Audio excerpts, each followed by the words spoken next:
जी अस्सलाम वालेकुम. I hope you are fine. After a long time, I'm here to continue this series of editorial explanation and its pressy writing. तो देखते हैं कि इसमें editorial में आज का एडिटोरियल क्या है और इसको हम ट्रांसलेट भी करेंगे, डिफ़िकल्ट मीनिंग्स भी, और इसकी प्रेसी राइटिंग कैसे करते हैं वो भी आपको बताएंगे. Afghan bloodshed. As the Afghan government and the Taliban sit down for parleys.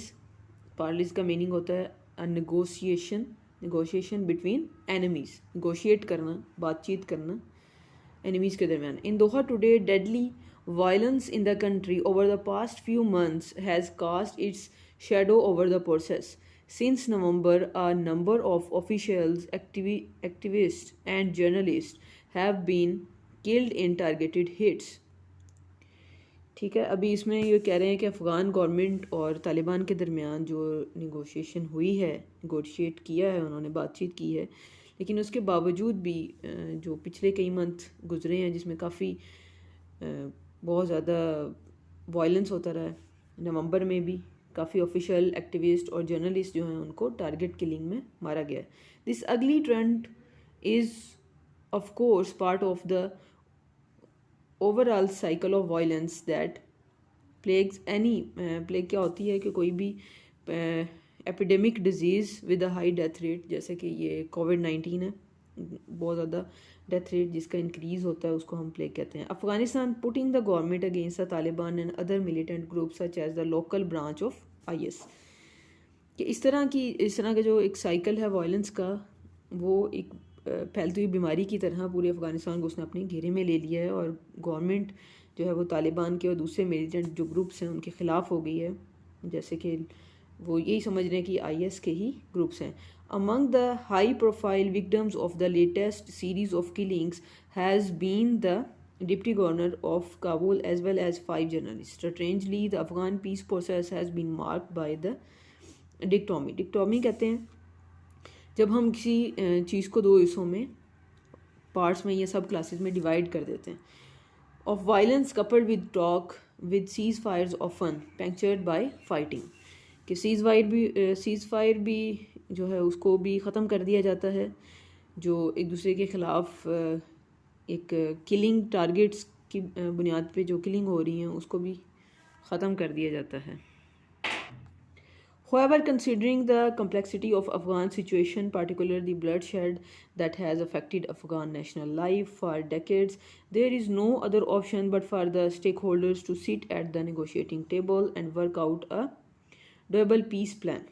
कि ये जितना भी उनका कॉन्टीन्यूसली ब्लडशेड हो रहा है और इतना गहमा गहमी है उनकी कंट्री में, इसने उनको मजबूर कर दिया है. स्टेक होल्डर्स कहते हैं, गवर्नमेंट को कह सकते हैं आप, कि उनको इस बात पे मजबूर कर दिया है कि वो तालिबान के साथ बैठ के इस बारे में बात करें, निगोशिएट करें कि आखिर मसला क्या हो. However, there must be some red lines such as the protection of fundamental rights, specifically the safety of those that are critical of the government are armed groups. कि जो प्रोटेक्शन है फंडामेंटल राइट्स की उसके ऊपर भी बात की जाए, और स्पेसिफिकली यानी ख़ास तौर पे जो क्रिटिकल गवर्नमेंट या दूसरे ग्रुप्स हैं उनकी जो सेफ्टी है उसके ऊपर भी बात की जाए. Though no groups have claimed responsibility, it appears that the latest string of killings is an attempt by armed outfits to eliminate critical independence voices and send a message to others to keep quiet. कि पहले यानी कोई भी responsibility नहीं लेता, कोई भी जो भी क्रिटिकल सिचुएशन बन रही है उसकी कोई भी ग्रुप रिस्पॉन्सिबिलिटी नहीं ले रहा, लेकिन और फिर दूसरे ग्रुप को भी यही तनकीद की जाती है कि आप चुप करके बैठ जाएं, यही तायद करते हैं.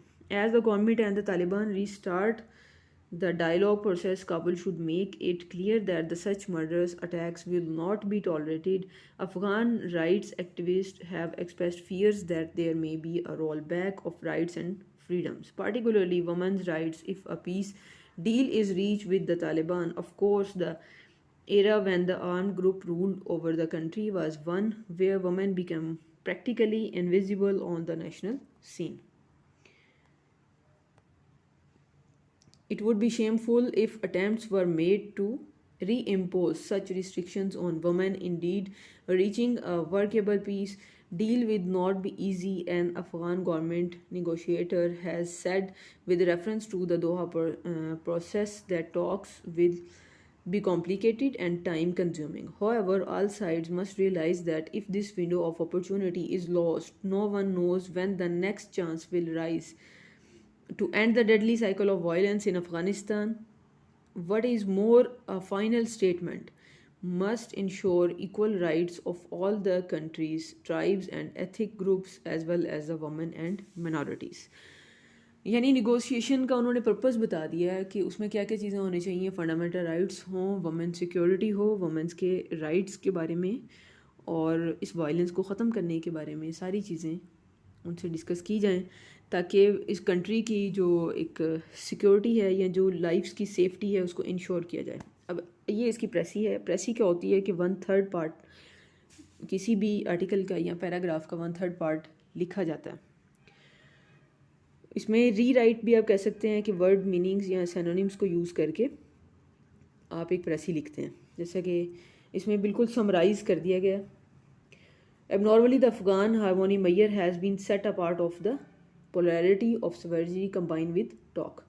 यानी कि अगर कोई भी किसी भी चीज़ का मसला हल करना चाहता है अफ़गानिस्तान, तो उनको चाहिए कि बैठ के बात करें। With truces regularly pretended by battling. As the public authority and the Taliban restart the discourse cycle, Kabul should clarify that such deadly assault won't go on without serious consequences. Notwithstanding, there should be some red lines. For example, the assurance of major rights, explicitly well-being of those there are